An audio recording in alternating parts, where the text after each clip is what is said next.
Hello and welcome back to Finite Space. We will be continuing where we left off, which, if you recall, is after the pack basically, after spending a good time getting to know each other and whatnot, including with Brute, who of all people didn't seem to be the one that was the most happy about what was going on. They end up finding out that a planet, I think, is being overrun by the aliens or something. I forgot what they're called. And that they're being deployed. So they literally just started practicing doing like their little, their training, I guess is a proper word. And now they're being basically put on the front lines. So yeah, fun.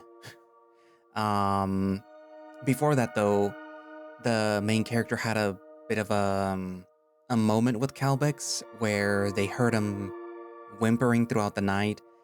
And afterwards they helped him bathe, because I mean he is technically a wounded warrior. He, well, not exactly disabled, he lost function in one of the eyes, I believe, and they were able to bring it back, but cybernetically and some other stuff. So he's suffering from PTSD, obviously, and that's one of the things that I'm assuming as the story progresses you're gonna have to help him with. But yeah, so we're gonna be thrust headlong into a war or something. I'm not sure. I haven't read along, so I don't really know what is about to happen. But anyway, so yeah, without further ado, let us continue in Finite Space. When we get to the training room, JS is far less jovial than they were the day prior. After a curt greeting, they get us into training without any banter. We spend the time mostly dealing with situations where we could end up outside a vessel, loose and adrift. From coordinated search and rescue to otter-style raft assemblies, we practice how to survive and clump together to make eventual collection easier. The Aegis system has a fairly large connection range, longer than a dropship nearby, but it isn't infinite. Preventing ourselves from drifting too far means that, even untethered and out of combat, we still contribute to the effort our knights would be putting into the fight. The practice from yesterday certainly helped. Our packs manages to complete most maneuvers with minimal losses, and the other packs show that they have studied the playbacks. Jay's is brutal, making us do the drills over and over with various different scenarios, each more dire than the next. After we finish, there is still no time to relax as Jace informs us that we will be traveling back to Ossid via Squire pod. They're capsules that safely carry an individual from space to planetside rapidly. Although many facilities and other systems that operate in orbit have them, they coined the name from their much more frequent use by the KAU to deploy squires during the plague engagements. It takes us some time to travel into the depths of Belvos, past other knights of all divisions. There is definitely a more engaged atmosphere, given the alert status. Shouts and orders are fired back and forth between knights as we filter through, led by Jays. Eventually, we reach a bank of doors. Behind each door is a pod that we will use. Jez goes over the safety guidelines, what to expect, and the G-forces that we will endure, even with the compensators within. We all take it seriously. It might be fully automated, but we still have to be prepared to intervene, should the need arise. Opening up a pod, Jay shows us the straps that will secure us. It looks ample for most, though of course they are built to accommodate the largest sizes with some exceptions. I can't imagine Cyrox would fit into one of these without some straining. We all take our positions before we step inside. Jess goes down the line, correcting a few in their harnesses. Ah, Foro, yeah, you look all good in there. This'll be new for you. My new podlings here are gonna take good care of you though. Enjoy a wild ride, eh? They comment after checking my pod, their hands reaching in and testing everything from various angles. It's a marvel at how they operate it all at once. They move on just as fast. The last few pods are checked and dealt with before. With a clap, they move to stand far enough away that we can all see them clearly. Okay, you all did good work and all that shit. Pat pat, praise praise. But I'm done with you all for now, so time to flush ya. They flash us a toothy grin. Don't worry, I'll be monitoring you all the way down, and I will make anyone who gives the inside of my pods a new coat of paint extra demerits, and more cleaning duty. So no hurdling, got it? Yes, Captain. Most of the time I'll be shooting ya planetside as the grown-ups engage the plague head-on in their gorgeous steeds. After you splat down, be prepared to assist any residents and also engage any plague that slips through. Depending how fast they've started filling their bellies, your knights will land as well or provide aerial aid. For now though, just enjoy the fall. Bye-bye, kiddies. With another grin, each of our pod doors close, and then silence surrounds me. I stare through the window at Jays as they observe a few hollow windows, and then, seemingly satisfied, they wave. We fall. Shoot is more how it feels as the station releases our pods and we hurtle towards the planet below. The air resistance hits as my pod enters the atmosphere, causing vibrations to rock the capsule. I can feel my very bones shuddering as I hurl down at insane speeds. The odd thing is, even as my heart races, I'm exhilarated. Nothing I had thought about or trained for prepared me for this. It's terrifying and awesome all in one. The pod slows automatically after a while. Looking out, the offset force rises in view as my vessel makes adjustments during the approach. The other pods are right next to me. With the briefest glimpses of few faces peeking out, there's not much time to comprehend them as the ground rushes up to meet us. Well, that was something. Though the impact rattles me, the actual force of it is expertly cushioned and dissipates to the point that it doesn't impede me. I go through the steps taught to check the exterior before releasing the doors. Across from me, Zarya strokes Alex's back as she laughs. He leans against the outer pod, shell drooping. Your face, Alex. I can't. Oh, my stars. There. You're alright. I am more than alright, and would be a damn sight better if you were not guffing right into my ringing ear. It is certainly not helping. He vomits onto the grass and Zarya begins rubbing his back again, trying to muffle her sniggers. The other nearby pods are almost all open, and the state of the passengers is mixed. Many seem to have taken it well, though there are more than a few looking quite queasy. Eric's ambles over, looking fine. I guess the training he's been through helped. Everyone good? Oh, Alex, are you okay? Alex gives a half-hearted thumbs up. Eric's concern melts somewhat. Yeah. I remember throwing up so much the first dozen times. The pods do a lot to take most of the brunt. It was nothing, really. I hope you all do better next time. Brute is leaning on a tree, looking nonchalant. His confidence is only betrayed by the tremble in his legs. We are brought to attention by the clapping and calling from a place just north from our impact zones. Alright, that seems to be everyone. Packs, check on your packmates first and foremost. If everyone is fit and present, we will head back to the facility. Calbex stalks through the squires, stopping to check on a few of the queasier ones.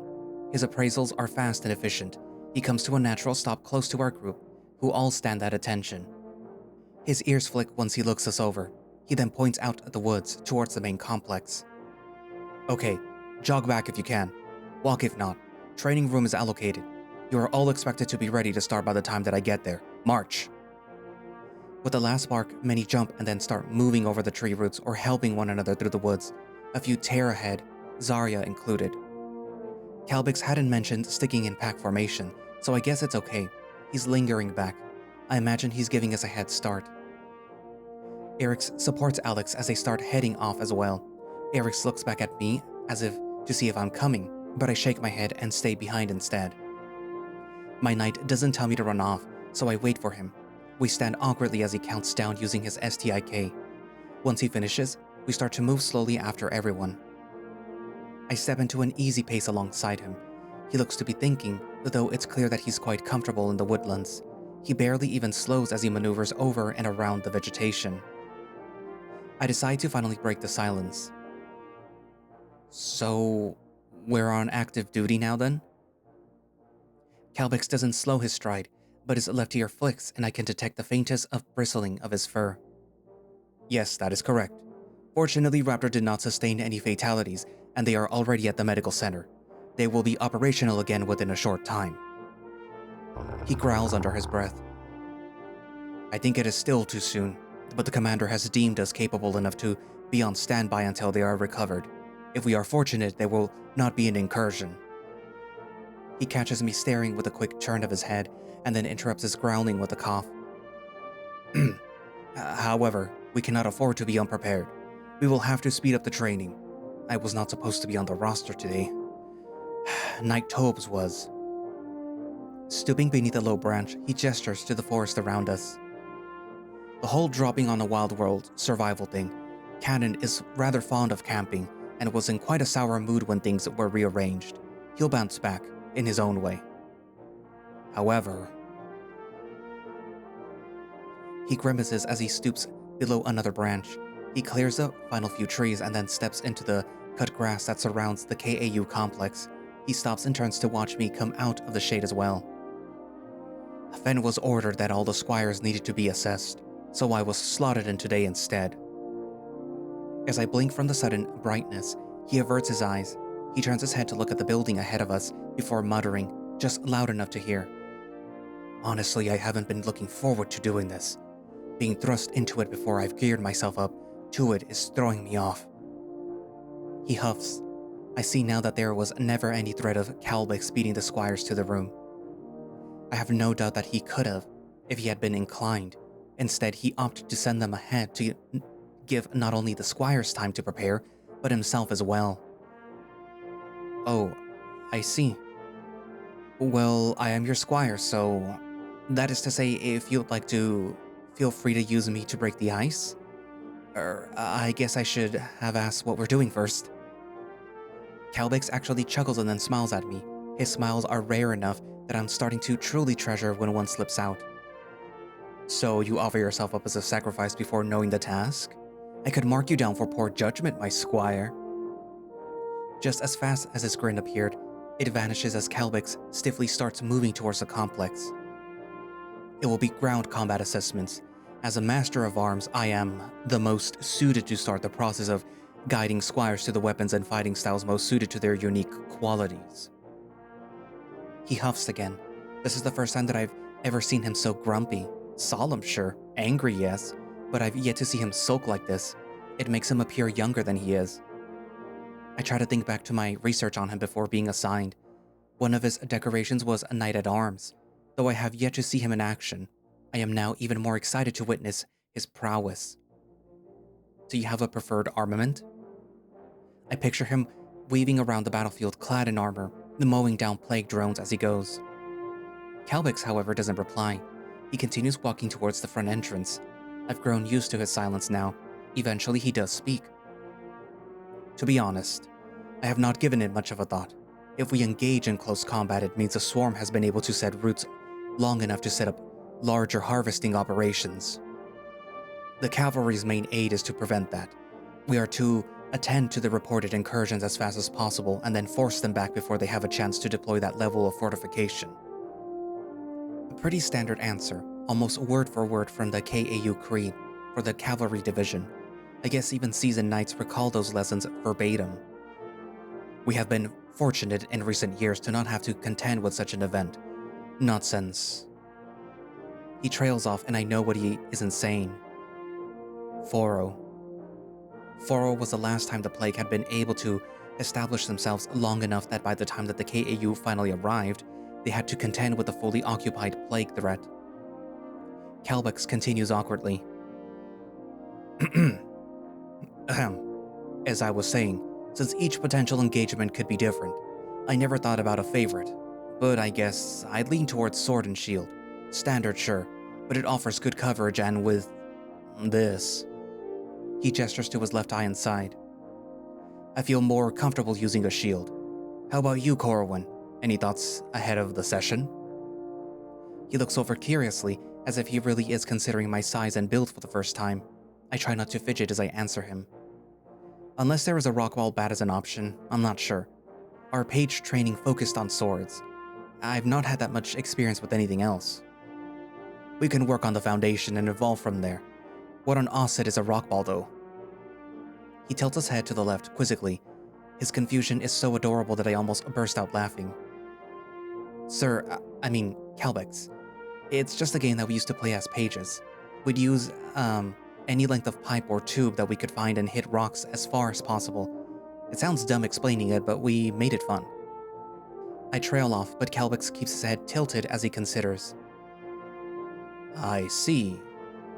I am certain that you made it fun.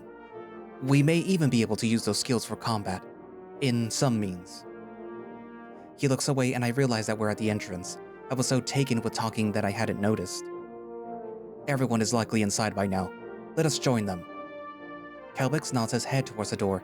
I return his nod and then we march in, side by side. As we enter the room, the chatter dies down. I scuttle into a formation with my pack as Calbex walks around and to the front. The room has the weapons displayed and padded, mats out again. I stand a little straighter, determined that I will show myself in a better light than last time with Brute. Calbex walks by his weapons cache, eyeing the variety within before turning to face us. You all should have received communication earlier in regards to the recent plague incursion. Some of you are now officially on active duty as well. I notice his cybernetic eye flickering, a motion that I've come to recognize as him reading directly from the STIK. Does he have a script? This is emergency response duty, and those not selected are no less important. Commander Fen chooses the packs whose knights have worked with talent before and can operate efficiently with minimal adjustments. His other eye looks over at us. I think he is checking out the squires now making up the unit, but he doesn't waver from his spiel. To that end, all active packs are going to be assessed individually by Commander Fen for proper clearance to the field after this session. A necessary formality, do not worry. I certainly do not feel worried. Me and Fen alone in a room? That will be just a nightmare. In fact, I feel like I've had that exact dream already. Calbex tilts his head to the left, his cybernetic eye glows, and then the cache case is open. Before that, that is to say, I have been chosen to see what style of weapon befits you all. You won't be going over any specifics today. Take a weapon, go through some drills, and I'll come around and assess. Looking a little awkward at the end of his speech, Calbex strides to the edge of the room and then waits. The abruptness of it leaves a room slightly unsure of what to do, so I take the point. I move towards the cases first, followed shortly by everyone else. First pick, what should I have even chosen? The options available are so robust that I'm having some decision paralysis. Brute reaches around me and takes out a long-handed axe, sighing. For fuck's sake, just pick something. There's the Brute that I've come to know and detest. The time that we had on Belvos was obviously a fever dream. He is right, others are starting to grab weapons. Remembering what Calbex said, I tentatively grab a sword and shield, lifting them off their hooks. The shield is way heavier than I thought it would be without any heavy tech coursing through it. It's broad and covers the entirety of my torso when I hold it level. The sword is just barely longer than my arm. The balance is perfect, though it also feels a bit heavier than I'd like. Moving away from the case, I register them to my STIK. Immediately, they start to calibrate to me. As I look around, most squires are already taking up positions and making some test swings. I'm reminded that Brute manually adjusted his firearm the other day. Tweaking and fine-tuning the configurations becomes its own headache. After a few minutes of fiddling, I can't even remember what it should feel like. Need a paw there? I almost yelp as I jolt. I haven't noticed his approach. He looks equally embarrassed as a few nearby squires chuckle. Cautiously, he takes a look at my poor armaments. These seem off. They should be heavier here, and the balance here is off. Try now. I take them back from him and feel the heft. They seem much better now, not dragging my arms down. Calbex nods and watches as I get the feel for them and take some swings. Widen your stance. Put your right foot forward when you swing, then step back to bring the shield up. Again. I try to follow his directions. After a few minutes, he seems satisfied with my attempts and then moves on. A cursory glance around the room at the others, and it's clear that a few squires are wielding their preferred weapons, rather than anything new. There are some that are stepping out of their comfort zones, given the puzzled and exasperated expressions. Calbex wanders between us, giving hints and tips. A stance change here, swinging motions there, an entire weapon change over there. He doesn't linger. His advice is solid from what I can hear, but there is not much direction in his training session besides doing basic page swings and sets. Zarya looks almost zen, completely opposite to the discomfort that she showed in the shooting session. She has a pair of tonfas, and her motions look so practiced. She's obviously spent years training hand-to-hand. Alex is trying out a trident. His stabs and thrusts are vicious, though nothing is as graceful as I've grown accustomed to seeing from him. Eric stands just off of Alex's side, swinging his usual sword with those strong, intense swings. Brute is, however, in a space all to himself. His overly aggressive wide chops with his axe, coupled with the snarls to the point of slobber, are enough to make everyone give him a wide berth. Calbex steps in as Brute thrashes the blade mid-flurry and catches a shaft of it in his right paw, holding him from continuing his berserk-like attack. Wide swings like these will hurt your ally's ability to fight. Temper your ferocity to deliver that power to each swing instead. Even from where I stand, I can see Brute straining to yank the axe back. Eventually, Calbex allows a younger wolf to do so, as Brute looks up at him with a pointed stare. Maybe, sir, it would be more useful to actually hit something. Get a feel for it, right? Maybe you could spar with me and help me learn what not to do. I've never heard Brute addressing a knight like that. Even when he doesn't agree, the tension in the air could be cut by a knife. Everyone has stopped to watch. You have your assessment shortly and cannot risk detriment due to fatigue from the session. So no, Squire, you will not be sparring here. Continue, everyone. Calbex walks away and the tension snaps. The room goes back into the swing of things, punctuated with loud grunts of effort. I try to focus on getting my footwork down. The sword still feels clunky. I'm not sure whether I'm just not getting the attraction to this, or if it's just too new and odd. The rather tepid atmosphere of the session goes on for a while. Eventually, Calbex leads us through a set of cooldown stretches, making sure that we are all loosened up for the assessment. I cannot tell if he's annoyed that his training was overtaken by Fenn's demands, or if he really is struggling with this. He did take notes on his STIK though, and I make a mental memo to ask about it later. It is not long until the first squire is called. A wave of anxiety ripples through the room. Calbex did say that Fenn put more emphasis on the knights in the pack formations. Would this be more of a formality, or were we about to be put through the ringers? It's Fenn. It's the ringers. Hell, I should ask Brute if he doesn't have his home decked out in torture equipment. I look at Brute. He's pacing and gearing himself up. Scratch that. Brute would probably endorse the equipment, if not offer to buy some himself if the commander was lacking. When Brute is called, he jolts and then marches out with haste. None of the others who were called for assessment have returned, so the number in the room dwindles. My STIK goes off, and it's my time to jump. Taking a breath, I head out the door and follow the lit path to the room down the corridor. Brute exits as I approach, the door sliding closed behind him. He looks pleased for a beat, before he sees me and scowls. You better make some fucking effort in there and not let the pack down. He spits out. He's standing in my way and crosses his arms as he glares down at me. Move aside, Brute. I don't have any intention of doing less than my best, as always. I try to get around him, but he moves quickly and grabs my right arm, shaking me as he leans in close to my face. Listen, prick. Do better than your best. We get a chance to fight actual fucking plague. I am not having dead weight ruin that. He growls even as I push him back. His grip lingers for a moment before he lets me go. Bad enough that we have the washed-out knight, paired with you. You're both the weak link. Do not make Commander Fenn rethink this. With that, he turns and then prowls down the corridor. I see red. What an absolutely arrogant, spiteful prick. I want to yell at him. I mid-turn to chase after him, but the door opens and then a commanding voice stops me in my tracks. Come. I stare after Brute as he rounds the corner to disappear out of view. I grit my teeth. Come! I face the room as he shouts and then walk in. Blood is pounding in my ears. It's another training room. It's been set up with a dummy, arranged with a wolf pack and some other systems. Dominating the room from behind a desk and staring at me intently is Commander Fenn. I walk into the center and stand at attention. Fenn looks me over, a single claw tapping on the desk over and over again. Eventually, he pulls up a hollow screen and looks over at it. He certainly knows how to make someone nervous without saying anything. I remain still, but my mind is still boiling with rage at his squire's comments. Insulting me is one thing, but Calbex, it's not even the fact that he's my knight. Calbex has clearly fought hard to get back on duty. Brute doesn't know anything and still passes him off as a has-been.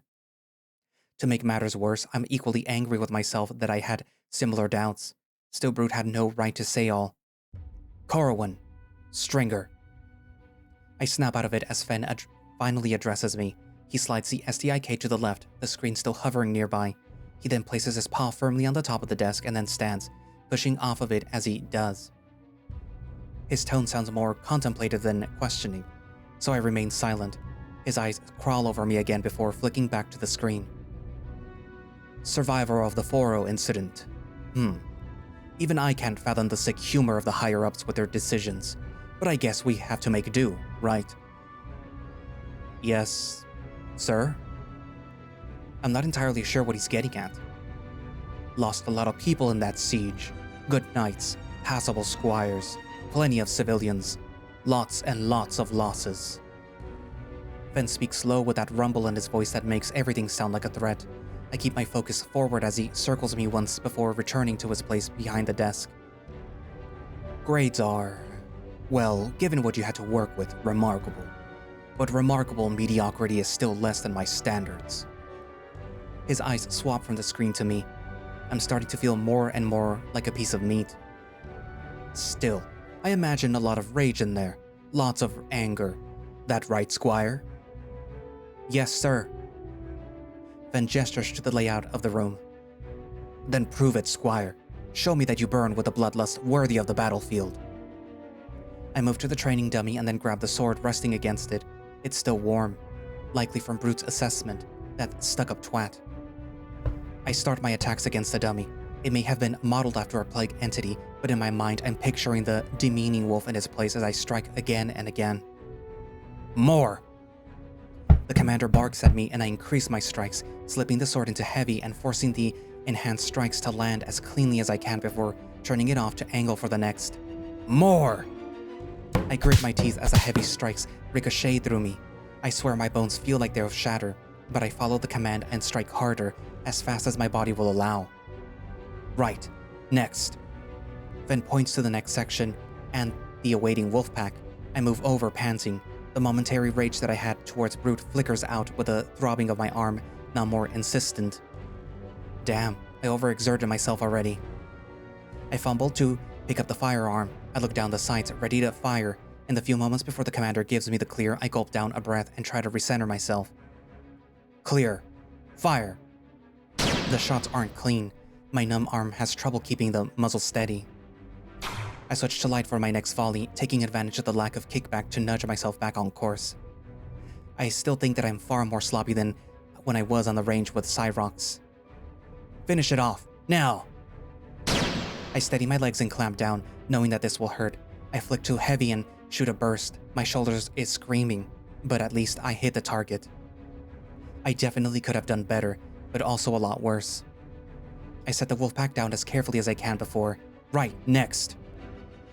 No chance to catch my breath before I'm ushered to the next station. On and on it went. Ben didn't give me a moment before anyone, activity before moving to the next. Finally, I stand in the center of the room, drenched in sweat. The sadist of a commander is back in his seat, paws steepled as he looks over his STIK at my results. If I felt like a piece of meat before, I can firmly say that I am thoroughly tenderized. I stand at attention and try to keep my labored breaths as quiet as possible. Fen looks over his holoscreen again before sighing and flickering it away. He directs all of his attention to me. I don't like being proven wrong. Luckily, I am not. These are baseline results, if that. He gestures offhandedly, dismissively. Honestly, it doesn't matter to me how well you have done. After all, you have a bigger purpose, don't you? The wolf gets up and then walks around the desk to move towards me. He invades my space, standing so close that I have to look up to meet his gaze. What is your primary duty, Squire? He growls out lowly, like a whisper. His breath wafts over me as he waits. To serve and protect the galaxy. Wrong. What is your duty? He bellows over me, the rumble enough to make me shudder involuntarily. I try to think about what he's after.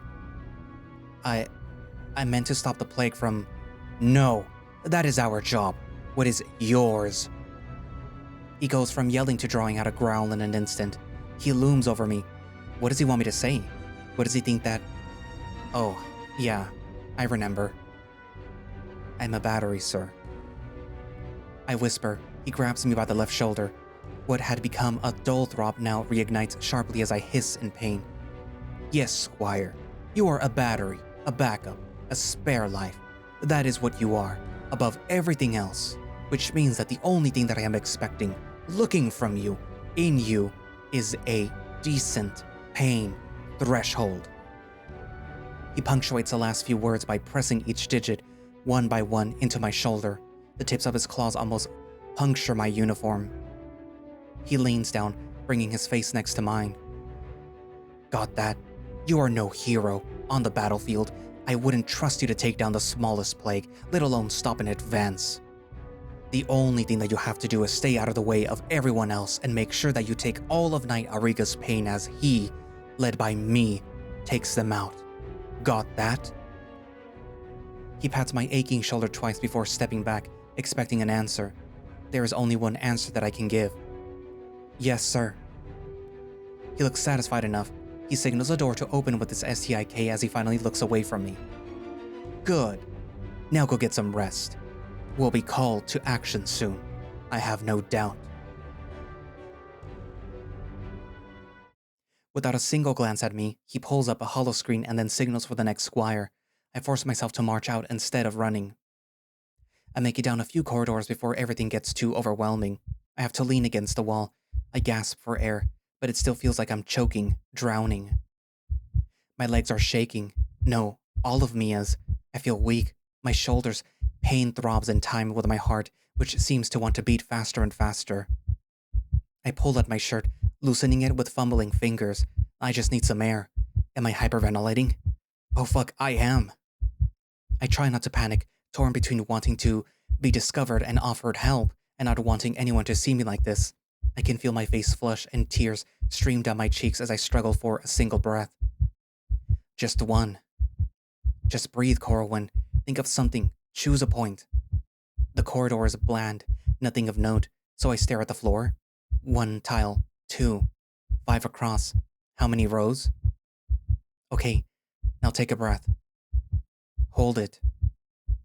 Count. Let it out. Again. Slow. This will pass. It will. Fuck. While concentrating on breathing, I had slumped against the wall. I have to wait until I feel much calmer before I stand up, still lightheaded. Fuck Ven, and fuck Brute too. Both of them are assholes. I vent, but the sting of what they both said is louder than my protesting shoulder. Just when I think that things are on the turn for the better, they come and shove me back down. I'm not useless, and Calbex is way better than that psychopath. Fuck this. I need a shower, desperately, and the rest that Fen ordered me to take.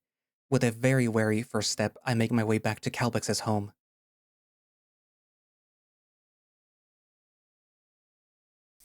Calbex was still out when I made it in, giving me the much-needed time to decompress in the shower.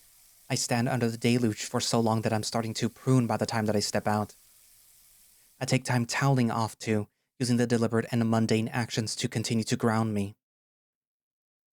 Sitting on my bed before I dress, I think through the last few days. It has been so emotionally charged, far, far more than I had thought that it would be. Not that I ever expected an easy life here. I chose this path to push myself to the front lines. Still, the emotional whiplash is worse than I thought that it would be. I cannot afford to let this stop me. In a hallway is one thing, but this cannot happen in a battle. At least I can manage the panic attacks now. Back when I started to have them, when we'd just arrived on the moon base, I didn't know what was happening, or how to handle it. It's been years since the last attack. I have to figure out a way to stop the commander from getting to me. I swear he's a sadist through and through, but he rubbed one out after putting us all through as much pressure as he could. I sigh. Maybe in his own way, he was testing us. Stress is part of the role, and cracking now is better than where it could get someone hurt. I won't do that. I can't. After getting dressed, I head downstairs and then begin to prepare the evening meal for the both of us. Given our active duty status, the meals now have to contain a minimum threshold of specific nutrients based on what each species needs. Which means that I have to think of something that fulfills that requirement for the both of us. Or, failing that, prepare two completely different meals. Fortunately, page training does prepare a squire to be with a variety of catch-all meals that completes the quota for a majority of species. Calbex is lupine. Apart from higher protein needs and the tonic that he takes, we do eat very similar foods. Today feels like a noodle day, with extra eggs, of course. After preparing the broth and additions, I get working on the dough. I'm deep into kneading it, taking out some of my frustrations when I hear the door open and the sounds of Calbex returning. Oh, something smells good. He stands in the doorway and sniffs. He looks worn out too. He makes his way to the table and then sits down, practically slumping into the chair. Won't be long, Calbex. Can I get you a drink? Calbex shakes his head and then pulls out his flask. As he shakes it, the final segment is still lit with its contents. He pulls it off and then starts to drink it down. I nod and continue to knead until the dough becomes smooth and I can let it rest while I finalize the last few items. Calbex sips as he pulls out a few hollow screens and starts working through them. He uses his left paw occasionally, but he mainly navigates using his eye, whizzing across the screens rapidly, making changes or notations to things. That looks like a lot. Both eyes lock onto me for a moment before he rubs his temples and nods. Yeah. I want to go through the data that I collected from you all while it's still fresh in my mind. Then I can start working on allocating the right arms for each squire and create tailored training plans. My mind goes back to the session and how I felt with the sword and shield, and then later with Fen, with just the sword, and how they differed. I don't think that the sword with or without the shield is really... I don't think that I've gotten the hang of them yet. I keep my knee down as I roll the dough into strips. It was good to have a task to focus on while avoiding looking at Calbex, but he appears to be too busy with the screens to focus on me fully. No, you haven't. Defensively, it's still a good option until we find what you naturally lean more towards. As standard, we assign it to all squires without a specialization. That is another reason why I suggested it. Calbex finally puts away the screens and looks at me properly as I cut the dough into thin strands. He seems hesitant to go on, to the point that I have the noodles and the pot of boiling water when he next speaks. How was the assessment? Did things get... His muzzle twitches as he struggles to form his question diplomatically. Did the commander conduct everything without incident? The steam is a welcome shroud from my expression as I recall the commander's remarks vividly. He was thorough, yeah, and he passed me, told me exactly what he wants from me. Well... Sir, he's an insufferable asshole, to be honest, who could do with a good kicking. I hadn't really planned to vent about Fen, but it is done now. Silence stretches between us aside from the bubbling pot. Calbex snorts and then laughs openly as he slaps the table with his paw. That he is, though I don't encourage you to speak those words outside of this house, if you value your life. Calbex regains his composure by finishing off his drink before continuing. Commander Fen is... well, he is complicated. Like all of us, he's seen a lot. He is fiercely protective. I agree that he isn't the most, agreeable wolf that you'll meet, but he means well, even if he's very abrupt about it. I'm not sure that I see it that way, especially with his words still stinging in my mind, but I'll drop it for now. Food is ready. I bring the steaming bowls over, placing Calbex's with all the extra portions in front of him. From the way his nose twitches as he sniffs, I think that he likes it. This is a treat. I wasn't expecting this sort of meal on active duty. Well done, Corwan. I try to resist the urge to grin and fail at his words as I take my seat and then dig in. It does taste nice. The suggested spice mix works really well, though it reminds me that I should ask him about what he likes each flavoring for. We eat in slurpy silence for the next few minutes, enjoying the meal. It really is a universal truth that good food can make a shit day that little bit better. So, I didn't get a chance to ask earlier. How did things go on Belvos? Oh, it was really cool. The downtime was fun, but I really enjoyed the zero-gravity training. The captain had us searching for beacons in an asteroid field. It was the first time that I've had a chance to really move about weightlessly. The pack was good too. We coordinated well and came out on top. Calbex slurps up some noodles as he listens, nodding as I go on. It was... well, it's hard to even explain. I felt so free, yet it was a little bit scary, even though we were only in a training room. I get that. I have always loved being in zero gravity. I even used to take my ship out to some distant spots and get out to lie on top of the ship just floating.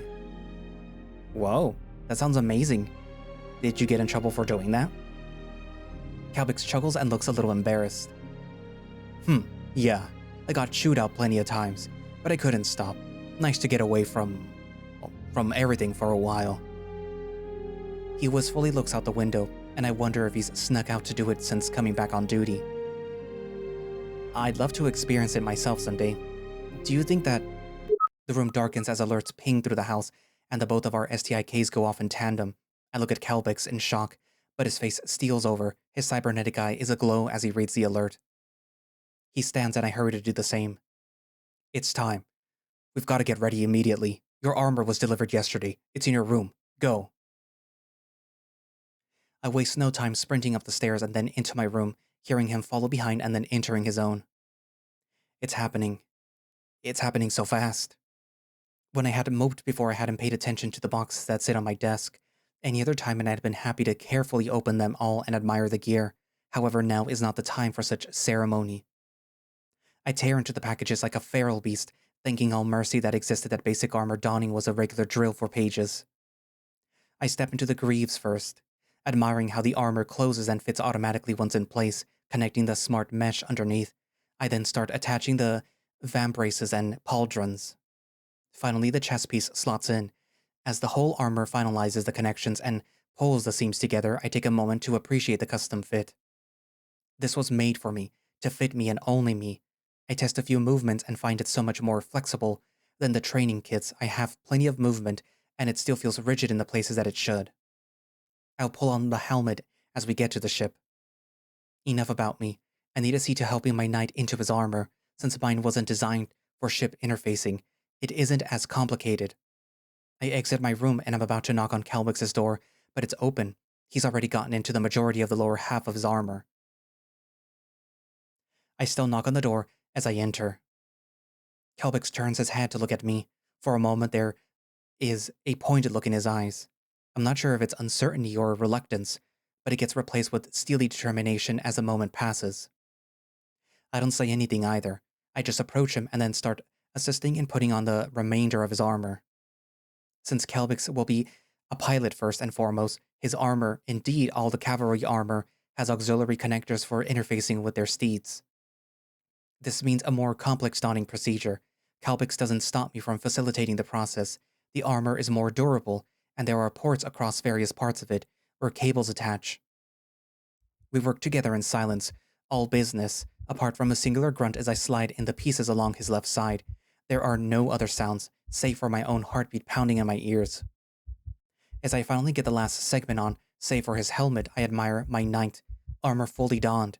He is truly impressive and exactly what you'd picture when thinking of the cavalry. I pull out my STIK to initialize the sync and notice that his chest piece is dulled. Calbex finally speaks as he places a paw on my arm. Don't. His tone. It's more of a plea than an order. There is a shake to his paw on me. I think back to our first meal, to his claim of not connecting to me. He fears it. There is something that I don't know, some event of trauma that I'm not privy to. I look up into his eyes. He's looking at me so sadly, so hesitantly. I cannot. I just can't. He looks about ready to cry. I think back to what Fen was spitting at me just an hour ago. Is this what he was trying to drill into me? This is what I have to do. This is the most important thing to do. Sir, Calbex, we have to. It's too dangerous. You're too important and I want to. I have to. This could be the only real contribution that I make, to save lives, to protect yours. I put my right hand on his chest piece, and he flinches. I can tell from how his grip isn't rigid that he is conflicted about letting me. It's just, you don't understand how much of a burden. You shouldn't have to. I know that I shouldn't have to. None of us should have to fight. But here we are. This is the choice that we have to make. The choice that I make. I reach out with my STIK, maintaining my gaze with his for permission. He whines softly and then faintly nods. I touch it to his aegis. After my STIK beeps and pulses in response, I invert the STIK and tap my own. Calbex's chest piece hums and glows as well. I'll protect you now. I swear that I can take it. If you're worried about me, then just don't get hit, right? I force a smile to try and break the tension, although Calbex does not smile back. He seems to resign himself to the connection. After picking up his helmet and carrying it carefully, I lead the way downstairs and then outside. A vehicle waits for us. Sitting in the back, I stare at Calbex's home as we slowly take off and ascend. We'll both be back soon. We will. The transport takes us swiftly into orbit and then around a single buoy before our destination appears. A cavalry dropship. I may not be obsessed with Maros, but wow, that is impressive. The outer hull is peppered with auxiliary cannons and other long-distance firepower. It's intimidating to approach. Underneath, with just some faint prominence venting, is the core of the dropship, a Dyson sphere. They're cultivated miniature stars, contained inside complex siphoning shells. Each of them pumps out enough energy to fuel the ship's entire operation, from construction, repairs to collapse, travel across star systems. Along the length, I can see the long bays the Steed ships will be launched from. Propelled by the excess energy when we arrive, they will literally be shot at the enemy. We pull up alongside the behemoth of a vessel and then enter one of the back hangars. We barely touch down before Calbex is up and moving out. I have to jog to keep up with him. All around us are support and auxiliary crews. Munitions are being loaded into weapon tubes. People shout out various system check orders. Everywhere that I look, a flurry of activity is underway, preparing us for our imminent deployment. Calbex heads into a corridor and onto an express travelator. As tempting as it is to hold onto the rail and simply let it rocket us along, I maintain pace with him.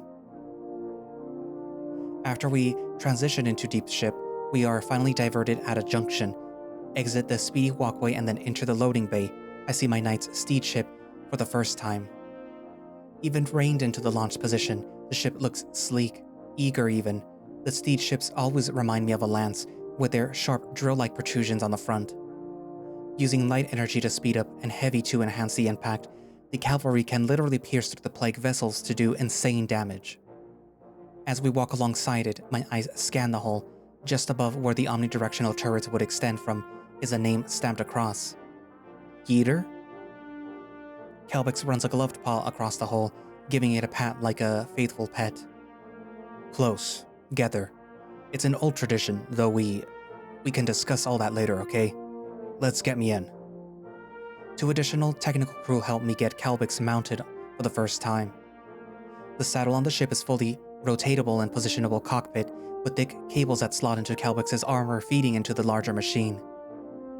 Lupine Knights are famous for riding their steeds' ships with their saddle bent forward, giving the appearance of the rider being on all fours. Harkening back to their ancestral hunting roots rather than being in a traditional upright position led to a noticeable improvement in response and maneuvering times. In the intense dogfights, it would mean the difference between life and death. From lessons, piloting methods are constantly being improved and tweaked to offer an incremental benefit and ease. As Calbex goes through the startup sequence, panels and displays light up. His helmet, now in place, becomes awash with connection messages and outputs. The Steed ships really are remarkable. Even in the vacuum of space, the myriad of sensors along the hull will take into account a stream of data from every angle. This then is fed into the rider's armor directly, converting the data into sensory stimuli that the knights can react to as if experiencing it firsthand. This was found to be one of the best methods for staying ahead of the plague ships. With the ability to sense their surroundings in space in real time, the KAU fighters can react as fast, if not faster than the plague. In earlier days, the delay between screen readouts and response led to many awful losses. Now we can keep up. The downside is the sheer volume of data being transmitted into the riders. The ships help, of course, by converting the data into a form the body can interpret speedily. However, it is often still too much and leads to sensory overloads. I placed my hand over my chest. This was the first original concept for the Aegis, a pressure valve, to bleed off the excess stimuli to a secondary party to make it more manageable and to help ground the knight. It wasn't until the system was put into practice that its true potential was realized and was advanced to its current iteration. Now squires can save knights, and I plan to make sure Calbex remains in the sky. All systems are linked here, sir.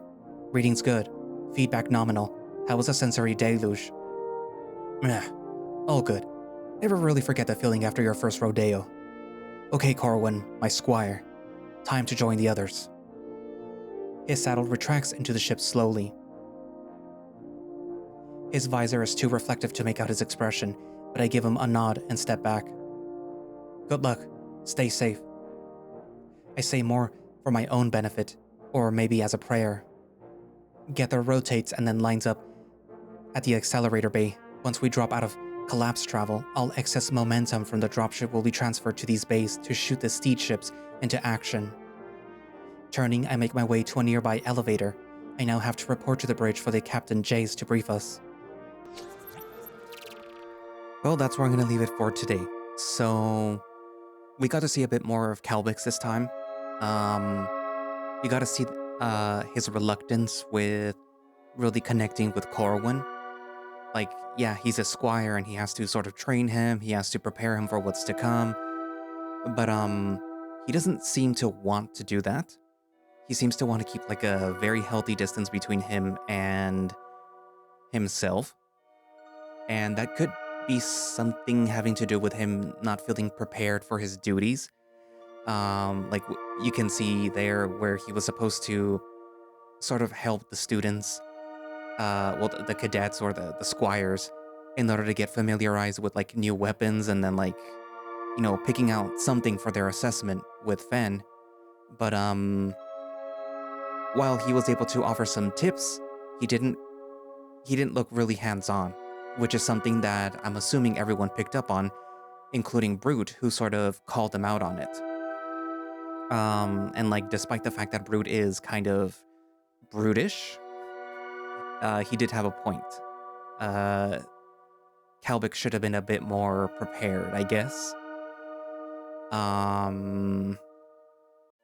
There's also something that was said by Commander Fen in which the squires, their job is not to like go off and kill the plague, the swarm, whatever they're called.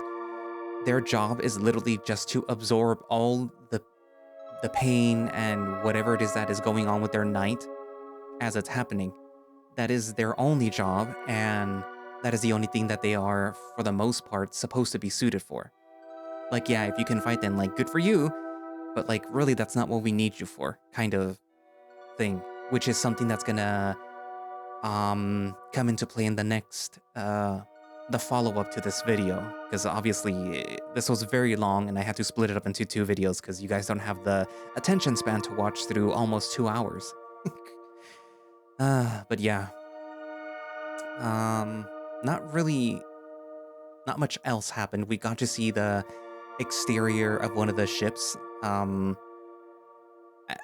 they call them cavalry ships? I think that's what they call them.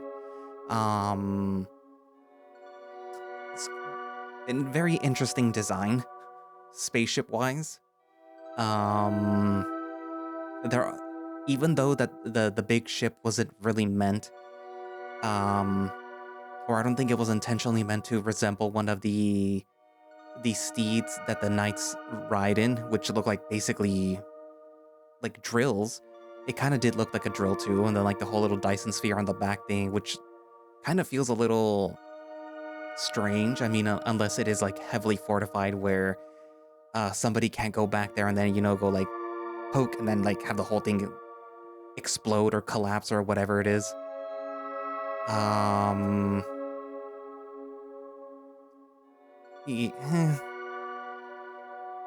I suppose with stories like this, especially when it's sci-fi, you kind of have to suspend belief in what you know.